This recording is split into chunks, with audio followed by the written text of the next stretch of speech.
I'm glad you can join me here. This is an interesting process that we're dealing with, the interpersonal skills of individuals and how they deal with people. But the approach that I have here is a little bit different. You'll probably notice on the right-hand side, I have a lot of little bitty slides on there, and I would like to talk to each one of these or talk about them. And let's see if we can explore this concept of interpersonal skills. You got to remember there are other things associated with the individual, just intrapersonal, which means you're looking into yourself. And you're actually only dealing with yourself if you do that. But if you have to deal with at least two people, then you're talking about interpersonal skills.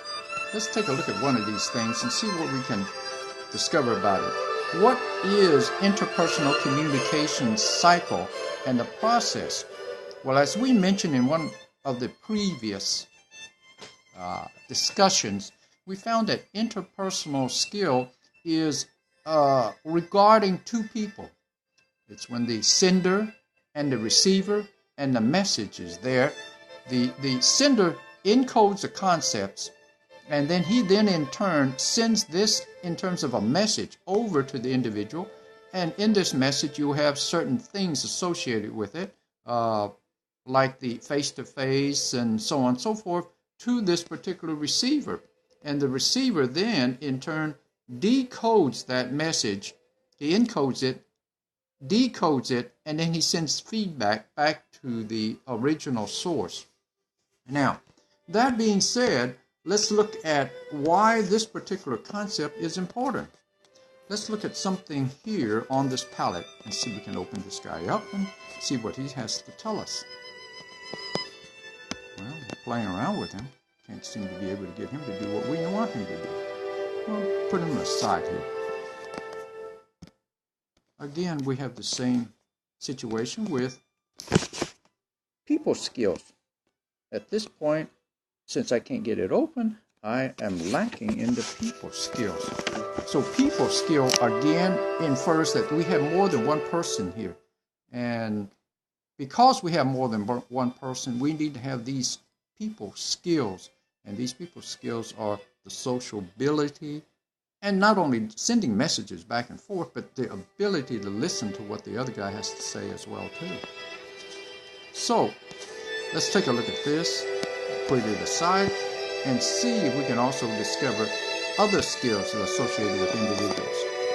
Okay, interpersonal skill is there to help us develop leadership. And in developing leadership, you need to learn how to take this skill and begin to network and create a team. If you study all of these little elements inside of each one of the categories like leadership, mentoring, decision-making, delegation, and motivating others, you realize that, hey, that's really necessary for an individual to be a leader. But once he has obtained that, then he begins to network and he builds himself self-confidence, and as well as the people he's dealing with too. The network building, you get these two people together, they form a team, you build a network, and you effectively train each one of the individuals on the team to be good communicators. And then once that's done, you realize that, hey, we got the team now, and we're mentoring each other, we're working in groups, we're making decisions, we're delegating, and we're collaborating. So that is the interpersonal skill use that we are moving with. All right. Now, as you can see, we have different topics here, and these different topics can be addressed. What are interpersonal skills? Well, these are skills that helps an individual communicate and interact with an individual or a group of people. And when he does that, it tends to be in such a way it creates optimism. That means everybody feel that, hey, we're going to be able to get this job done, and we can do it in a very calm and orderly manner. And we build confidence in each other and in ourselves when we go and proceed into this.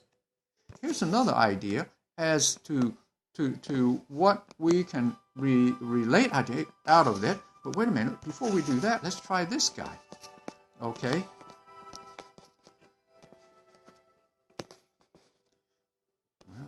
open him up. What do we need to do here? Well, we can come back to him later. How about this one?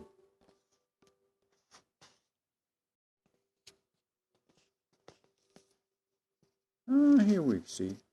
Good leaders are constantly polishing their verbal and nonverbal skills.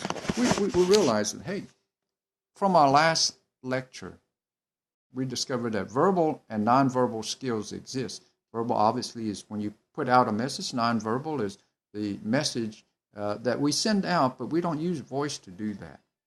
These skills are used to create the desired impression, both positive and negative. If we do it wrong, we're going to really create negative impressions. The words that we choose, the way they are expressed, the tone, and so on and so forth, and in totality, all have an impact on creating the message that you send across. So in doing so, you will get that first impression that will carry considerable value.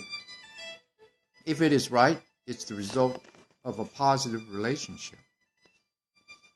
So here you see that we do have several concepts that we are dealing with, and these concepts help us create the ideas of interpersonal communication.